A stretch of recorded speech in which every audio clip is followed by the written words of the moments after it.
আমি চরমনায় পীর সাহেবের ইসলামী ছাত্র আন্দোলনের কুষ্টিয়ার সাবেক দায়িত্বশীল ছিলাম। আমি একজন ইমাম মানুষ। আমার ইমামতির টাকা থেকে কিছু কিছু আমি সঞ্চয় করে আমার প্রাণপ্রিয় বড় ভাই, চলার পথের সাথী মুফতি আমির হামজা ভাইয়ের জন্য আমি একটি গিফট আমি এটি বানিয়েছি। এটা আসলে আমি একজন আলেম মানুষ, তেমন টাকা পয়সা আমার অর্থ করে নাই, তারপরে তার ভালোবাসা আমি এটা দিয়ে বুঝাইতে চেয়েছি যে আমির হামজা একা না, কুষ্টিয়া জেলার সকল মসজিদের ইমামেরা মুফতি আমির হামজার সঙ্গে আছে ইনশাআল্লাহ।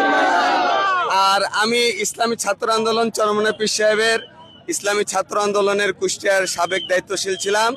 আমির হামজা শুধু জামাত ইসলামের সম্পদ না, আমির হামজা দলমত নির্বিশেষে আপামর জনসাধারণ যত টুপিওয়ালা আছে সকল তৌহিদি জনতার হৃদয়ের স্পন্দন তোমার আমার কলিজা মুফতি আমির হামজা।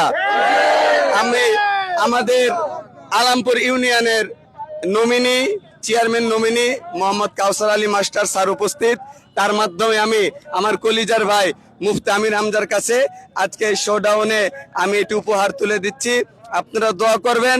মুফতি আমির হামজা ভাই ভয় নাই, রাজপথ ছাড়ি নাই, জীবনের রক্তবিন্দু যতদিন পর্যন্ত থাকবে মুফতি আমির হামজার সামনে পিছনে জান মাল রক্ত দিয়ে আমরা সকলেই থাকবো ইনশাআল্লাহ।